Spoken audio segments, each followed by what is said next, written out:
What's up, guys? Welcome back to another episode of the 25 High Podcast. We're not 100% sure what we're going to talk about. We got ideas. Mostly we're just going to talk. Let it flow. Pretty much. And before we get into it, I'd like to thank Native Sense and Threads Bowstrings. They're two companies that help us out a lot, and we support them because they support us pretty much. Yep, great products and even better people operating them. Mm-hmm. And we'd also like to plug our hats that we have right now. We are planning on eventually growing the apparel line, but that is almost impossible to do right now because you can't buy apparel to get done. Yeah.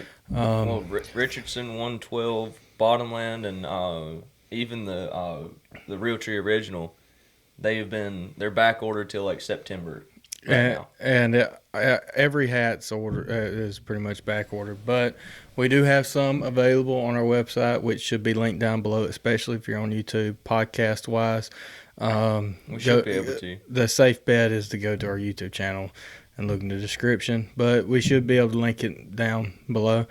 By the way, also on Instagram as well. Yeah. By the way, if you're listening and you're not familiar with us for whatever reason, we have a YouTube channel.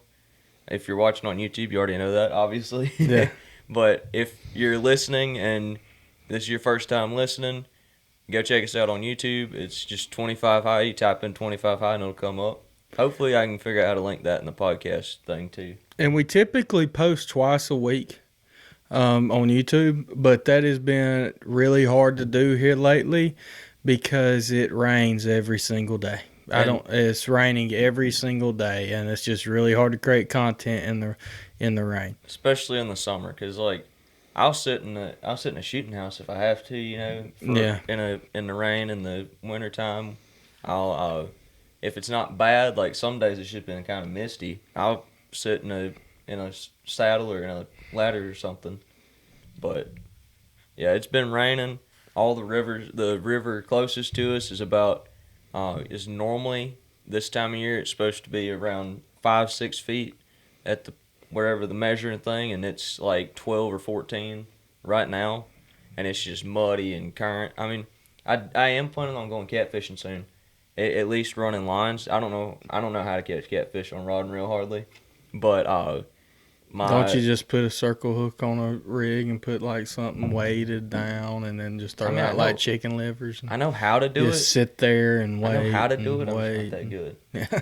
Like, I can go out, I can catch a bass in a mud puddle if I need to, but I might not catch a lot, but I can catch a bass anywhere. But, I don't know, I'm just not good with catfishing. But, my uncle texted me and said that we got catawba worms. Catawba, whatever you want to say. I don't know the proper. Catawba worms? Catawba worms.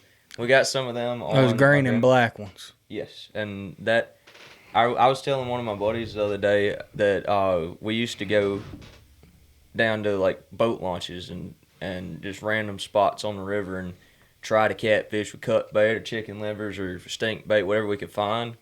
And normally we wouldn't catch anything. Every now and then we catch one or two. One night we went out there with catawba worms. We caught like 10 eater catfish that night from a boat launch.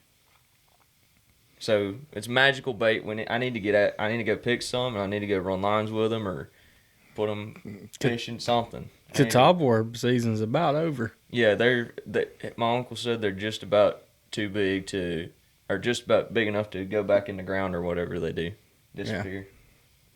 Yeah. So starting off, we're just going to give you a quick update, what's been going on, what we've been doing, and then we're going to roll into a hunting topic. But I haven't been doing too much, really, because of rain and work and stuff like that. So I haven't been able to really get out. Now, I do have in the works a video that will probably go up,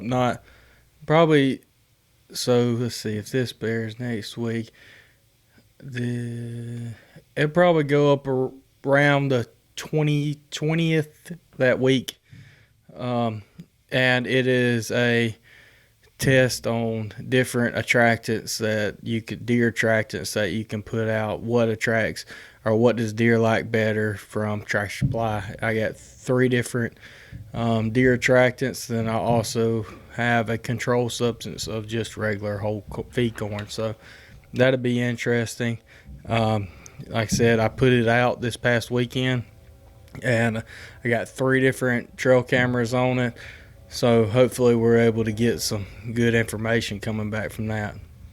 And you've heard us mention it before, like this time of year. There's a train going by. I apologize, but this time of year, our deer they have like 6-8 inches of antler right now in velvet. So it's hard to tell what's going to be what, but we can still go ahead and get them trained on that feed. Yeah, like I checked the camera that I had out last weekend when I did that, when I set that test up, and I got one picture of a buck that only had about 4 inches coming off of each side. So we won't be able to tell what we have for another month, really. But other than that, it's good to get out there and see what deer like. I enjoy that. So I went scouting the other day, and I mentioned, I don't remember if it was the last podcast we did or the first one, whatever it was, one of the last couple podcasts. We talked about scouting, and I mentioned that on public land it's very difficult to find deer in the summertime, especially around here. And I think I may have mentioned that it was kind of pointless to go out there and look, but the thing is, I think what I was trying to get at is it's more pointless to actually look for a specific buck and really try to dial it in this time of year. And yeah, that's basically what I was saying. But it's still a good idea if you get some free time to go out and look around and see, just if nothing else, get the lay of the land. Try to find the thickets. Try to find what deer have been using in the past based off old rut sign and stuff. So I went down to this chunk of public, never been to this specific spot, and I walked down, and basically it was kind of like what you were talking about. It was where a creek bottom makes a V, or 2 creek bottoms come together, basically.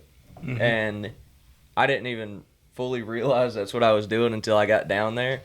But I basically walked the whole edge of that creek bottom, and it's pretty interesting because it's like 100, or I'm trying to think. It's like 600 yards long on the edge of this creek bottom is like a 50-yard wide, 60-yard wide oak flat. And I mean, it looks beautiful down there. It's right next to that creek bottom where I know deer bed. There's a couple thickets around there. It sets up pretty great. However, being that long of a stretch of good-looking stuff, it's hard to narrow that stuff down. So that's kind of what I was doing, is trying to narrow down what might be the best place to go back and look where they're at, September, October, maybe hang some cameras in there later in the summer. But I get down there, and just like you were saying with the Y's in the creek, as soon as I got to that corner, right next to that corner, I didn't even fully realize it, but right pretty much where those 2 creek bottoms come together is a property line, and there's a really thick chunk of private there on the other side of the creek bottom. So I lost my train of thought.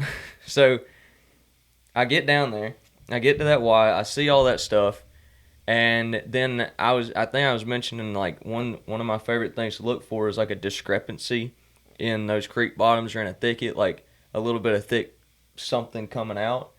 And when I get down there, I'm walking, the oak flat kind of dead ends into the other creek Y thing, and right at the edge of the oak flat is a section of thick stuff that's it's hard to describe because it's you got your pine thickets that are like yopons and mess, and then when it's thick under oaks, it's usually a different understory down there. So it was some of that, and there's, like I mentioned, there's 3 or 4 edges coming together. Solid trail coming right out of that creek bottom. So I'm pretty excited about that spot. That's one thing good about getting down there and just walking down the edges of creek bottoms is when you find a trail, they're very noticeable. It's going to be beat down. There's not going to be much much vegetation coming out of that trail. It's going to be like just a little mud hole or whatever, and it's just a lot easier to identify deer sign through coming out of those creek bottoms. So if you have some creek bottoms that you're trying to hunt near, just put in the man time, hours, the miles, and just walk all the way down it as close as you can to that waterway, and you will be able to see noticeable sign coming out of it. And just to kind of explain how our creek bottoms are, like if you're not in our area, you probably, like I know a lot of guys talk about the big hardwood bottoms up in like hill country, up in, North Alabama or North Mississippi or wherever it may be.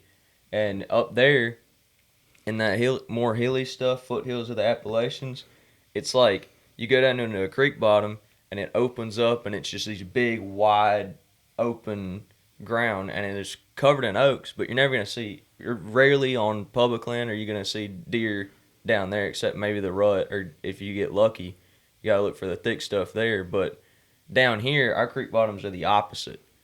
It's like everything outside of the creek bottom, especially on public land and like your lease, it's all like, it's pretty open when you're outside of the creek bottoms. Like there's thickets, there might be clear cuts or something that creates a thicket. But once you get down to those creek bottoms, most of the time around here, you can't walk through them. Yeah, like you're crawling through them. Yeah, like I've been through a couple of years ago when I was hunting Dirty Elvis. I tried to hunt in a new area that I knew he was working around. I didn't know if he was in that specific area, but I had to go through a creek bottom to reach a section of land that was all part of our lease that hadn't been hunted at all since we've been in that lease since I was a little kid. I know for a fact that it hadn't been touched. And I can tell you, it was so thick trying to make it through that creek bottom. You would have to guarantee me a shot at a 150 before I walk through that bottom again. That's probably where one lives, though. Yeah, it's so thick when you're carrying in your gear and your bow or whatever you're hunting with. It's just such a big pain. Yeah, that it's not even worth it. You got a big old summit, and that thing's gonna grab everything when you're walking through. Now, you know what's nice though? No. You know what's nice? So a summit, a tree stand, any type of climber, they stick off. Most climbers, except for I think lone wolves, they kind of collapse a little bit, but they're still sticking out outside of your shoulders about 4 feet. No, they're not. And then they're sticking out the back about 3. Like a summit, you can't fold it down. It's solid, which they're super strong, super comfortable, all that stuff. But they stick way out the back, and there's all that stuff and all those vines. Maybe when you're, maybe when you're, what, 5'8", 5'10", 5'9", and a $150. But when you're a big guy, they don't stick out wider than you. They stick out a lot wider than me, and they grab onto everything in them bottoms. So. All I'm saying, I'm just trying to give you guys an idea of like what. Just to hit on a personal thread real quick, climbers are better than saddles. Just whatever. I love my saddle, and I now one thing I am considering getting something like a lone wolf like hand climber or something, because they're super lightweight, they're super collapsible and all, but I noticed like. The only reason I would want to use a climber is because in January and the first few days of February, our deer are rutting. There's a lot of times where you need to get up like super high, which I could like one stick with my saddle stuff, but I really don't want to do that. I could carry in 15 sticks or something stupid, but like for me, the saddle is perfect for bow hunting because you're focused on one small area. But when it's the rut, you got to look at a whole bunch of areas, and the only downside of a saddle that I've found so far is it's very tough to get a solid rest to shoot over like 150 yards or so with a rifle. And bow hunting, like I say, I love it. It's perfect for me. Super lightweight and all, but I really want to get something where I can climb higher, easier. Plus, if I did that, I could probably use the top of it as my platform for bow hunting. The top of it as your platform for bow hunting. Like with the saddle. Oh. I climb with the seat, basically. I don't know. It's just an idea. I do want to. I am considering getting a climber just for the rut, basically. But otherwise, especially if I'm bow hunting, I don't see myself going back. But anyway, so one last thing about that the scouting trip or whatever, I walked down. Gosh, I lost my train of thought again. I'm just not. You walked down what? I walked down the creek bottom, and when I found that, like I was mentioning the discrepancy. Oh, I was gonna say, like, being that wide open and having that big, like, expanse of the same looking stuff. Like, there's a really nice hard edge, which is something you look for between the creek bottom and the oak flat. And then there's another pretty good edge between the oak flat and the pines. But it's just so long, and there's nothing that, like, breaks it up. So it's really tough to, like, go down there and see what looks good for the deer to cross there, you know? So I'm glad I found something, because when I get, like I say, I get down there in the oak flat, everything ends on the other creek bottom, and it's like creates a perfect, like, 4 different edges coming together. There's a trail coming out of the private, and a trail coming out of that thicker stuff that was right on the edge of the pines, and it sets up really great. It's a matter of, you know, whether other people know about it, pretty much, which I'm sure they do. But if it's as hard to get in there as it was for me, and I just didn't, I was saying about it, there may be a road or something that leads right to it that I just missed, like an old road, but it was tough to get in there for me. So The tougher it is to get into it, the less likely you are to run into other people trying to hunt it. yeah, that's what I'm looking for, is because there's so many places out here, especially out on public, and like you can just walk anywhere, most of it, because it's wide open, and that also makes it very tough to hunt because it's just so wide open most of the time. And in most Alabama public land, especially southern Alabama public land, there's so many roadways and stuff. I don't know of anywhere that I've been on it that you can walk, 1,400 yards without hitting another road. It's mostly blocked off and surrounded by roads to where you don't have to actually walk that far to get to areas. Most of it, you're not going to be more than 300 yards from a road. Yeah. I found one spot where you can walk. I mean, there is a road that goes back there, but you can't drive down the road. And I found one spot there that you can walk, I think it's over a mile deep, without any cars going back there. But then I found out, because my neighbor's lease touches it, that there's a whole bunch of people that hunt that backside from the private. So it's basically that basically just cuts it in half, So. For sure. So what else have you been doing other than scouting here recently? I did go fishing on a pier, and like an idiot, I was like, we're not going to catch anything. I'll just leave my GoPro in the truck. We get out there. Good buddy Lovett. I drop down a sabiki rig down the pier and pull up some bait like immediately. We were using like 10-inch L-wise. And we put that thing on a hook, drop it down, and it wasn't 5 minutes, and Lovett's got one screaming drag. And he grabs that rod, and he's fighting this fish, and it's wrapped up on every pile in it under that pier. And he pulls it up. Darn if it wasn't a 40-inch red. Biggest redfish I've ever seen in my life. And that was only his third redfish ever. Maybe you can pop it up. Yeah, I'll put up a little picture or something. But we ended up, like, I've mentioned this to my buddies, but like I have been to piers, docks, beaches, all sorts of stuff everywhere in saltwater, and I'll catch bait on a sabiki rig, and not offshore. I'm talking about like shore based stuff, you know. Um, you catch bait. It's just the way it works is you catch bait, you put a hook through it, and you cast it out there. And I don't know how people are good at it because every time I've ever been to a pier, every time I've done it, I sit there and all I'm doing is catching bait because that's the only thing that's biting, and I never catch anything big.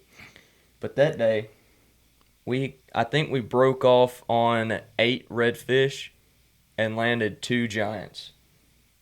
And if we would have had better gear, you know, we probably would have landed more. And then we watched a guy land a freaking tarpon. I didn't even know. Well, I knew they existed around here, but I didn't know they were that thick around here. Because we had a school of them circling the pier all day long, about 20 of them. The whole time we were there, they were swimming right under us. How big was it? The one that I saw landed he had to have been 6 foot long. It was like a 150-pound fish, and this dude had one of them Van Stalls and a big old rod. And that thing, most of the fight, he was just sitting there holding it and letting the thing run.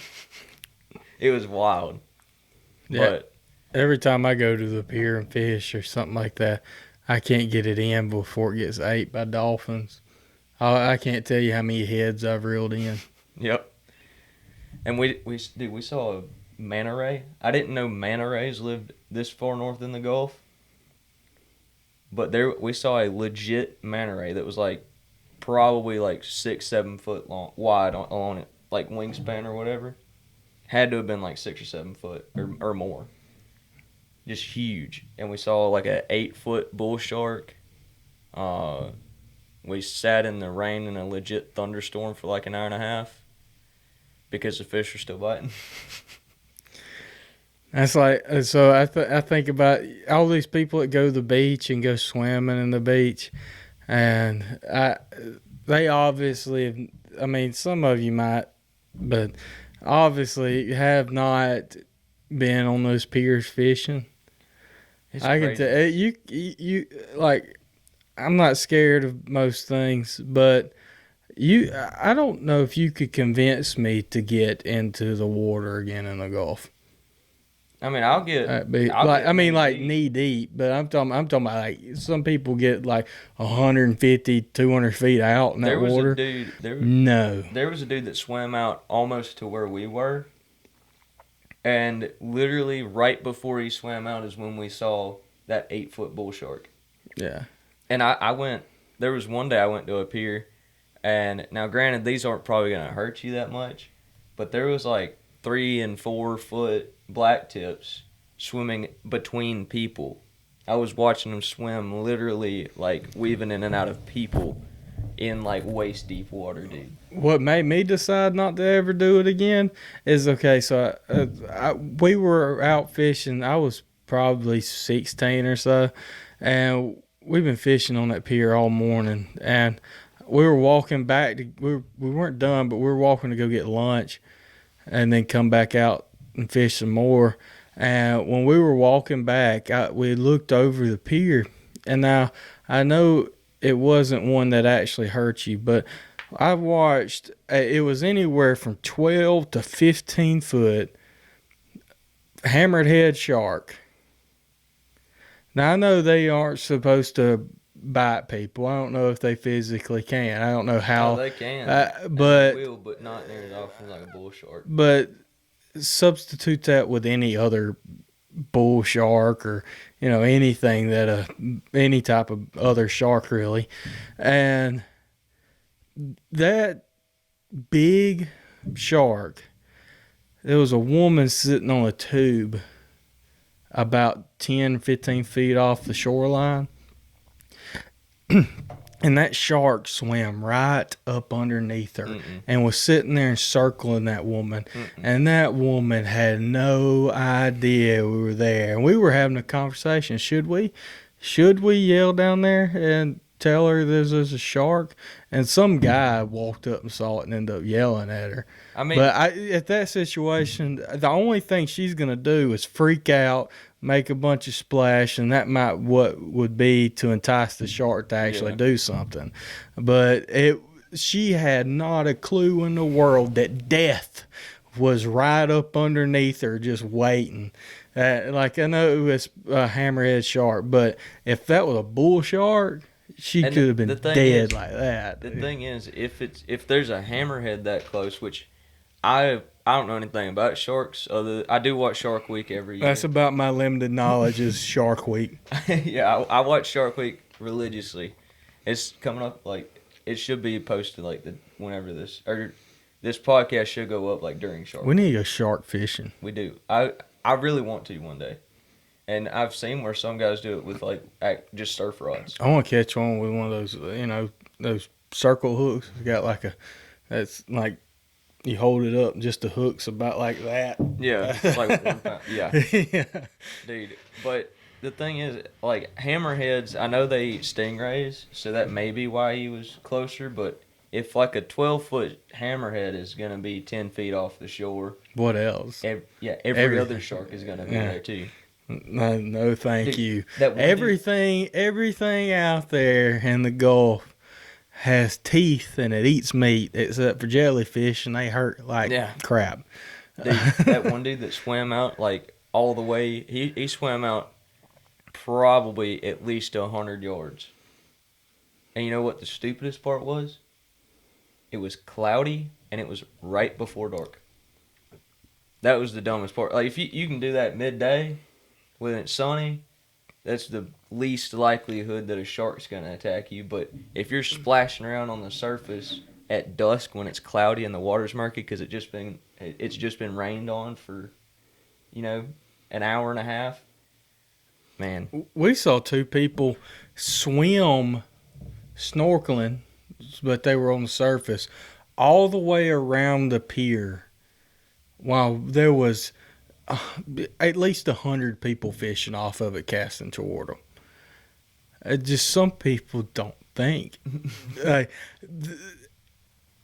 It might be safe to get out that far if you're a good swimmer on the beach, everywhere on the beach, but don't do it next to a pier where people are literally like chumming the water. Yeah. And that's like piers are pretty much like I think what you're supposed to fish on when you're surf fishing is like rip current looking stuff, and that's like the only structure. But when you put like a whole bunch of pilings and a big thing of shade out into the ocean, fish are gonna hang out up underneath it. It's the only structure they have along the shoreline. And where there's fish, there's things that eat fish. Yes. And that's where you get dangerous. Yeah. Yeah. So. But that was some pretty impressive reds that Lovett and Nolan caught. And there's no telling how big the ones we hooked up on was. And the craziest part was, like, I wasn't paying too much attention to anybody else, but I helped another guy land a red, and he broke off on another red. And apparently, Lovett said a couple people hooked up, but, like, from what I saw, the only people who caught, like, big fish was, like, 2 guys that hooked up on tarpon, and one guy lost one, like, immediately, and the other dude landed it, and us. I looked at that picture of Lovett holding his fish, and everybody in that background's like, I can't believe he caught that. Oh, yeah. It's hilarious looking at those people's facial expressions in the back of that picture. Oh, yeah. It's funny, but it's also kind of annoying, because when you're on a pier, especially the people that are walking that don't really know much about fishing. They're just fishing, looking, yeah. Oh, they hear drag scream, and not just a crowd just goes towards that drag. The dude was hooked up on the tarpon, and I'll admit, I've never, like, seen a tarpon that close, so I was one of them during that. But half the people on the pier were around him the whole time he was hooked up. Oh, the craziest part, when that tarpon first started running, it ran straight towards the beach. And it went to the beach, and I think it was literally trying to, like, get the line wrapped up on a person, dude. Because he was swimming super close to the beach, and then he just ran straight out. and that dude was just sitting there just bzzz, Yeah. and then it went straight back to the deep, and he ended up walking. I don't know where he hooked up on it, but like I say, it went to the beach, and he followed it down there, and then when it started going out, he ended up landing it on the very end of the pier. It was like a 45-minute fight, dude. It was awesome. That's cool. I watched it. So, dude, we were fishing down there one time, and the Spanish were running, and this dude hooked up to a good one, and he was fighting it and kind of letting it run, and then suddenly all we saw was dolphins or bottlenose porpoise, whatever, and they were chasing after that fish, and so he stopped letting it sit there, and he was trying to get it in, just trying to get in. Anyway, right when he gets it like 20 feet from the pier, that porpoise just munches him now, and he grabs that porpoise, gets the hook and all, and he runs with it, and I've never heard drag being ripped out of a line so fast in my life. And he sat there and he was trying to get it to come off, I guess, I don't know, or break it off or whatever, and he sat there and he was pulling on it, trying to get it, and that thing was just sadly screaming. And I was like, I mean, I was younger, and that guy's like, anybody got a knife? Anybody got a knife? And I was like, I got one. I pulled a knife. He says, cut that line, because he was getting tired of it and he wanted to get back to fishing. So I was like, I said, okay. And I reached my pocket knife out there, and it had so much tension, I just had to touch that line, and it like I barely laid that knife onto that line, and it just snapped it. I mean, they're not fish, but they're huge. Yeah. And they swim. Yeah, they're awesome. I mean, I don't know what the legalities are. I don't know if they're legal to fish for. I don't know. All I know is you can't. I don't have any use to catch one, so I just let them. I've heard they taste like chicken. They probably do. So they are a mammal, aren't they? Yeah. Yeah. So they're basically a chicken. Speaking of that, so you know how there's a slot for reds? If you pull up like a 40-inch red that's like cut in half by a dolphin, can you just keep it? Because it falls within the slot then, and it's already dead. I would think if a game warden or anybody tried to write you a ticket for that, they would be a complete imbecile. Yeah, because I mean, if it was dead, what's the point of throwing it back? It's dead, and the dolphin had half of it. The whole tail end of him gone. Why not just throw it in the cooler? I don't know. Like, I remember I went deep sea fishing one time, and my dad hooked into like a big grouper. Like, not like a Goliath. Like, I'm talking like probably a 30-pound, 40-pound, I don't know what type, but big grouper. Standard grouper. Yeah.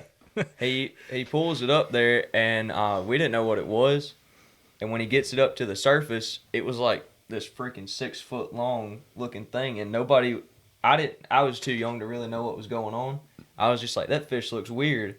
And then 5.5 feet of that fish swims off. Biggest barracuda I've ever seen. And we got the head and about 2 inches of the start of the fillet, and we kept it.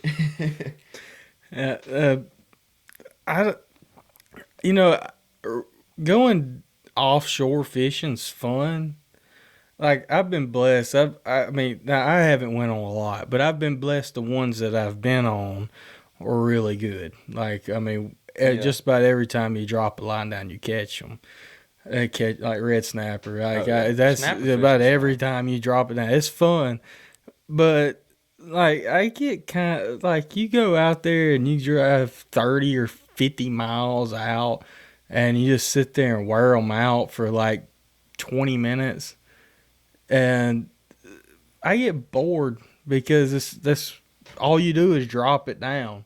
It's not like red fishing or even pier fishing, really, because especially you just if you're with a good captain, which I highly recommend going. It is fun, but like especially if you've never been.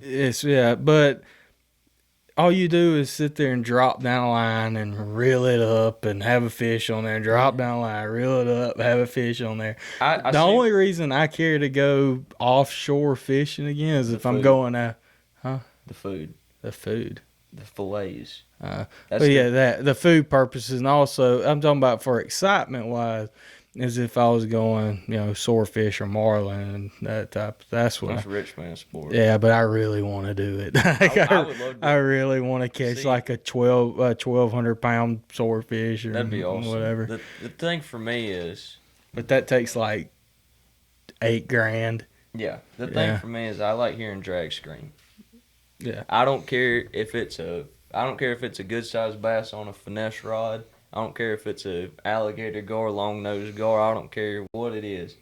If it's a fish and it'll pull drag, I want to catch it. Sometimes when you go brim fishing, you just set that thing to where you got to be pulling on. You got to be reeling for it not to be dragging. Even when you're reeling, it's dragging. Yeah. Just for a bluegill, just so you can hear that thing whine. Yeah. I used to be a big time crappie fisherman. Big time. Big time. He caught 3 a trip. Big time. No, me and old Nolan, we used to wear them out, man. And I got to where I would use 2-pound tests just to make it more fun. 2-pound test on a little ultralight spinning rod. That was fun. Now, when we had a little honey hole, and every trip we'd catch a couple over like 14 inches. I think the biggest one we ever pulled out was like 16. I don't know I wonder what the state record for that is. Oh, dude, it's probably like 3 pounds or something. Yeah, it's got to be pretty big. I've seen some that are, 2 pounds. So. Yeah. I ain't never caught one that big though. No, I've never put one on a scale really, but I think my biggest is like 15 or 16 inches. So real quick, what's harder to catch? Shellcracker or perch crappie, white crappie, whatever you want to call it, white perch? That's very hard to distinguish for. Well, it depends because like if white, we call them white perch in the South, but they're crappie. They're crappie. Perch. So a white perch, if it's like spring, like my favorite time to go is between deer season and turkey season, because if turkey season, it ain't worth it to go chase a the best time to fish. The best time to fish is when we're worried about turkey hunting. Period. Yes, that's the best bass fishing, best everything. But I'm too busy turkey hunting. So my favorite time to perch fish is February 11th to, well, it used to be March 14th, but now they've changed it all up. But that when the water's still cold, you drop down a minnow on a tree and you're catching a white perch. But like shellcracker, I don't know. Y'all always catch them, but it's like one thing though. They if have you're the lightest specifically targeting shellcracker, they're very hard fish to catch. You can accidentally catch them while perch or just regular brown fishing, bluegill fishing, but it just depends because I don't know. One thing, whenever you are brim fishing, you can tell what it is because a bluegill is gonna hit it and run with it. And that shellcracker is kind of like a sheep's head. They sit there and munch on it. They just sit there and your cork will just barely move, and you're like, oh, this is either really small or it's a shellcracker. Yeah, I really like bluegill fishing because them little jokers can fight. Mm-hmm. They turn, especially you hook up to a big one, they turn sideways. Yeah. Especially if there's current, dude. It's like trying to fight a plate in. Yeah. But so get back to hunting. Mainly kind of what I wanted to ask you and let's talk about for a second. Deer hunting. What's your favorite time of the year to hunt and why? Well, it's kind of a loaded question because I love early season hunting, and I've had a lot of success hunting early season, mostly over bait, but like bow season, it's typically a lot easier to get a solid pattern. You've been working all summer long or half the summer trying to pattern out these deer, and you get in there and that first week or two is your best opportunity. I mean, it doesn't always work that way. Most of the time, it doesn't work that way. But early season's usually your best opportunity to get on a good buck that's not as wary as he's going to be later in the season. And then December is probably the absolute worst time to hunt in Alabama, in our neck of the woods. Like some places in Alabama, that's their rut. And then January would probably be bad for them. But one of my favorite, I think my favorite time is like October and the first part of November, but then also like the couple of days before the rut starts, or about a week or two before the rut starts. Cause I love rut hunting. It's magical, and last year I should have tagged out during the rut, but also I'm like the most unlucky rut hunter. Because up until last year, I don't think I'd ever killed but like 1 or 2 bucks during the rut. I typically kill. I mean, I usually kill a buck a year during the rut. That is, in my opinion, the rut is the funnest time to hunt. Yeah. Because literally anything can happen. You could been watching deer for the past, 8 months, and that lived solely in that area, and he may be gone, miles away from you at that time. And then random bucks that you never knew existed. Show up. It's pretty amazing having those new bucks come in. Now, I'd say the vast majority of deer probably stick within their core area to begin with. Oh, yeah, but there is that chance that one big buck chases that or stays with that one doe forever, that travels a long way and comes in.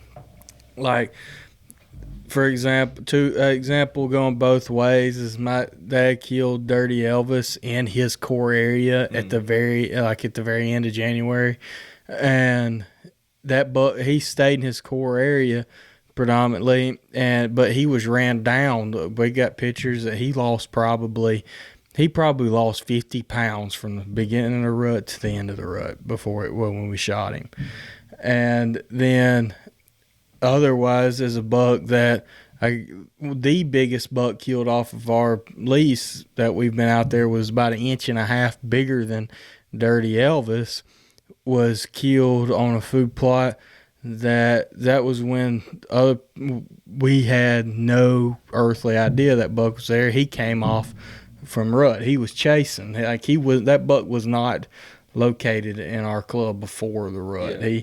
He came in chasing, and so you kind of get the best of both worlds in that.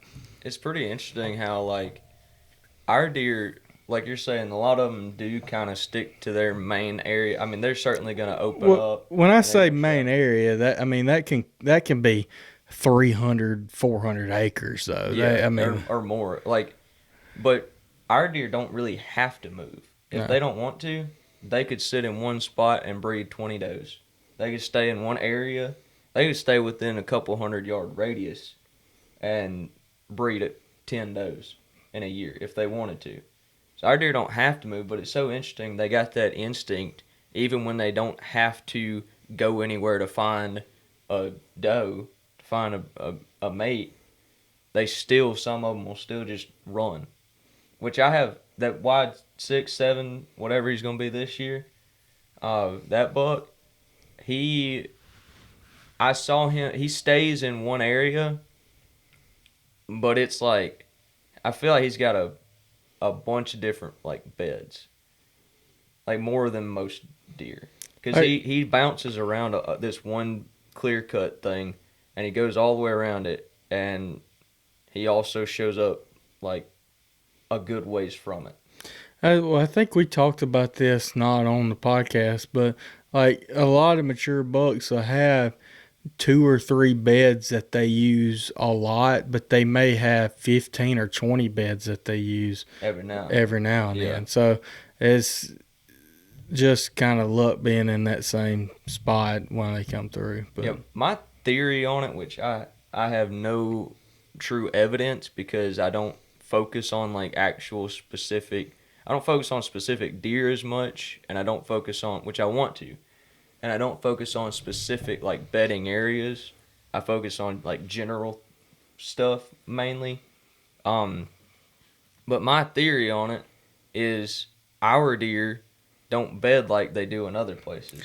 And it's like I don't pay much attention to bedding areas. I may contemplate areas that this buck may bed. Exactly. But it's all in trying to find his travel routes going to and from food sources or to and from different beds. So I look at potential bedding areas, but I don't try to hunt the bedding areas. I try to hunt the travel routes going to them. That's kind of what I'm saying. Like I feel like it's not as, I feel like around here, around us, it's not going to be as beneficial to try to track a deer back to his bed because he might not have his bed. He's got all these areas that he knows are safe, and depending on what the wind's doing or what he was doing or if he got spooked or whatever the case may be, they may have, I mean, I feel like every deer is different too, because there might be some of our bucks that have like one specific bed that they go to almost every night, and they're still going to travel, and they're still going to bounce around a little bit, but I feel like in general, our deer just don't stick to one bed like they do. Because the other thing about it is around here, they can lay down just about anywhere. They can. Like, on your lease, if it's not like just after a burn, if it's like 2 years, that stuff's waist high yopons everywhere. And it doesn't seem like much when you're walking through it or looking at it. But if there's a good buck laying down in that, especially like, say like a tree fell over in it, and there's a big old tree top, and he's bedded down on one side of that tree top, and there's yopons literally all around him, you're never gonna see him. That's like last year, me and a guy in our club, we were walking down a bush hog trail in those yopons, and I stopped and was looking at something, and he kept walking down the trail, and he stopped and he was turning back around. We kind of made it toward the end of the bush hog trail, and he stopped and he turned around. He was walking back. Whenever he turned around walking back, a doe jumped out of those yopons and almost hit him. That doe just watched him walk by and watched him turn around. I guess when he turned around and started walking back, he was like, oh, he saw me or something like that. And she jumps out, and we had no idea that deer was there. So they can literally, in that type of stuff, they can literally lay down anywhere and not be seen. And he almost got hit by her. Yeah. And I say yopons, it depends on where you're at. It's usually yopons and gallberries around here. They're aggravating. I hate them. I don't know what and like they're yopon. I've heard them called yopons, gallberry. Yopon and gallberry are different things. Yeah, but I mean, underbrush. Really thick underbrush. It's that type of stuff that you can't, most limbs you can sit there and bend and break. It's that type of limb you got to go like this 100 times, pull, and then cut it. And I hate it. It sucks. But it's native, though. It's hunting in the South. Yep. If I had my way, we burned about once every 3 months. I don't know if you'd have any deer then, or any turkeys or anything. Oh, yeah. The turkeys would love it. They wouldn't live there, but they come every day though. Oh yeah, they wouldn't bed in it. No, them turkeys wouldn't. And turkeys wouldn't bed in it. Nope. That's right. So I don't really know what else to talk about. My favorite time of the year to hunt is early season. Yeah, that's my favorite time of the year to hunt. I have the most fun hunting the rut, but my favorite time, I know that sounds weird, but I totally understand what you're saying. It's more fun to hunt the rut because it's easier in a sense. You get to go out there and you enjoy it. You got deer running everywhere typically, but my favorite time of year to hunt is typically early season, October the 15th, all the way till rifle season comes in, whatever date that ends up falling on. But, and the reason being that is because I predominantly get to hunt by myself a lot out there. There's a lot less people that bow hunt, even on the public and stuff. Yeah, it's a lot less people, and you have that 2 or 3 week opportunity to kill bucks that are still on their summer pattern. That first time, that they may change beforehand, but if they don't change beforehand, the first time a rifle cracks off in that lease or the bordering leases, they are changing their pattern right then. And it's kind of like, in my mind, it's kind of like the degrees of fun, because it's like bow hunting. On one hand, it is super stressful, especially targeting a specific buck, or not necessarily one specific buck, but like, you know, if you're targeting big bucks during bow season, and you've got them on camera, and you're basing off of like trail camera data and scouting and all that stuff, it can be super stressful if you let it be. It's like a really extravagant game of chess. Yes, and it's like a lot of times it's not fun while you're doing it, especially when you're not seeing anything. It's a lot of hard work. Yeah, it's a lot of hard work, and it's very, very, very rewarding. Oh yeah, if you're successful. Yeah, it's like when you look back on it, you're like, man, that was fun. But in the middle of it, you're like, what the hell am I doing? like Mohican, as much work as I put in it, I don't care if that buck is 118 inches or 180 inches. He still feels the same. Yeah. It's that much reward that came in, that satisfaction of being able to pull that off was unbelievable. So that's the reason I like early seasons. You have like right now, cameras are out, even though I'm not really running them. I just, doing tests, and I just set a couple up in a few locations. But it's that all that work from that August the 1st till that October the 15th, going out there 3 or 4 times a week, checking cameras, moving cameras, putting out feed and stuff like that, or not even putting out feed, scouting, putting in the work, and then it compiling into the potential of you actually coming face to face with that animal to be able to try to successfully harvest it. That's what makes it the best time of the year for me to hunt. The rut is definitely funner, but early season has the higher chance of a personal reward. Now, if you kill 130 without trying early season, and if you kill 130 chasing in the rut, they'll probably feel about the same. Oh yeah, it's I'm very interested to see, because I hunted this one chunk of public. It's kind of hill country. It's a little bit of a drive for me at school, but I'm very interested to see what early season's like out there, because I was hunting some swampy stuff that I can't get the hang of it. I on one hand, I kind of enjoy it just because it's different and it's unique and all, but I just can't get the hang of that stuff. And so I'm very interested to see like which season turns out, if I do get a chance to hunt that hill country stuff. Very interested to see what season works out best for me, because like down here, like we've been saying, I'm not going to say we're close to dialing it in, but we focus more on the early season. Both of us pretty much do. And then neither of us have figured anything out about hunting in December around here. Quite frankly, around here, it's a waste of time.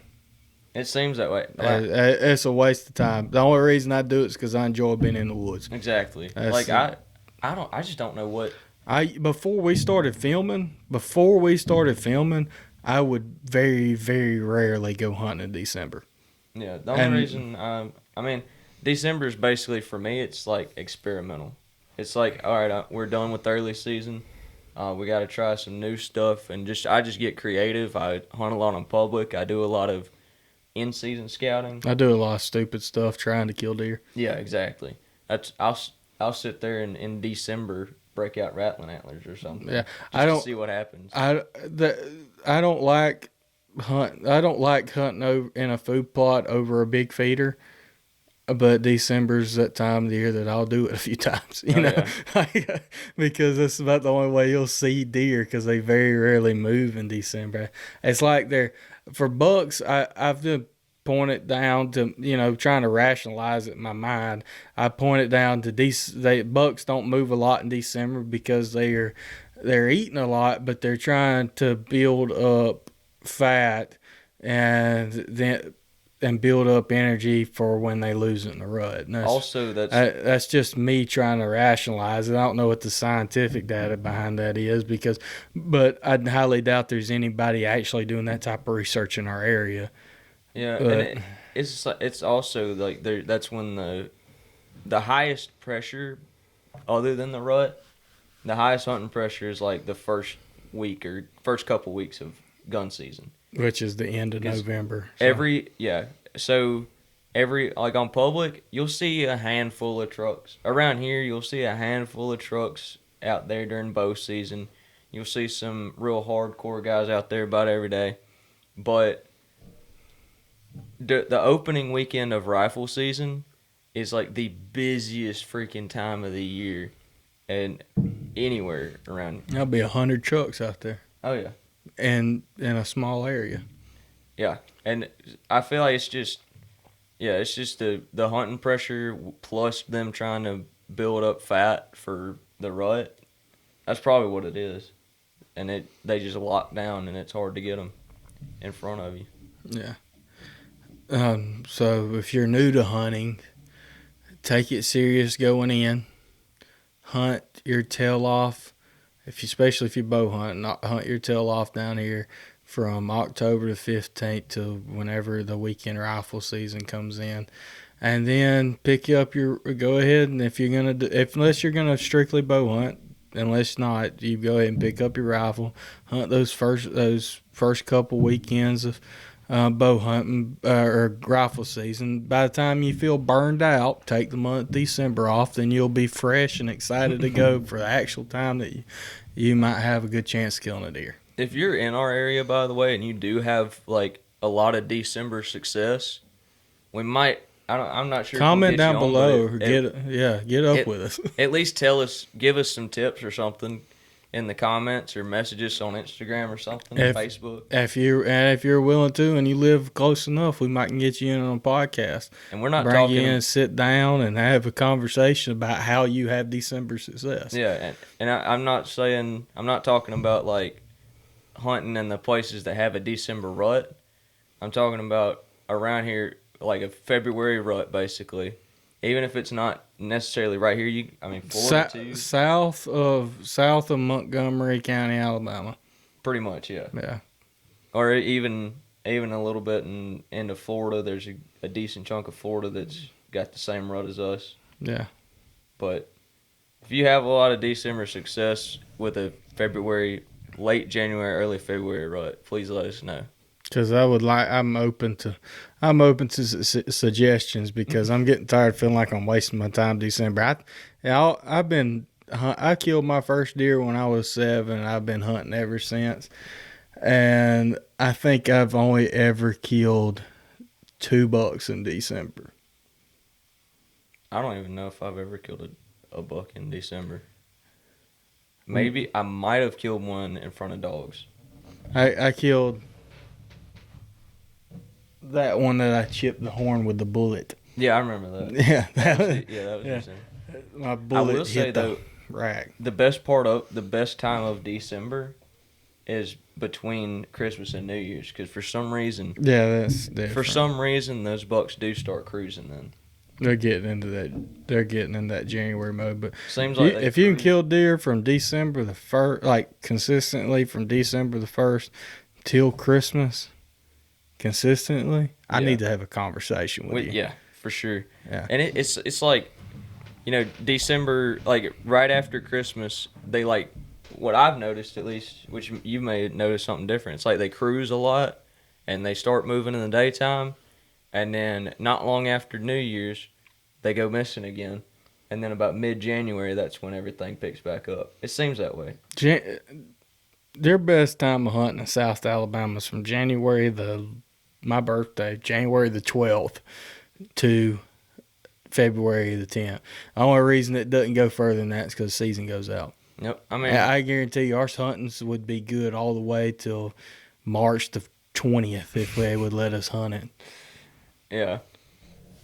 We'd definitely have rut activity all the way through then. That sure would be nice if deer season went out March the 19th and turkey season came in March the 20th. That'd be right up my alley. I'd be wore slap out, man, but that would be fun.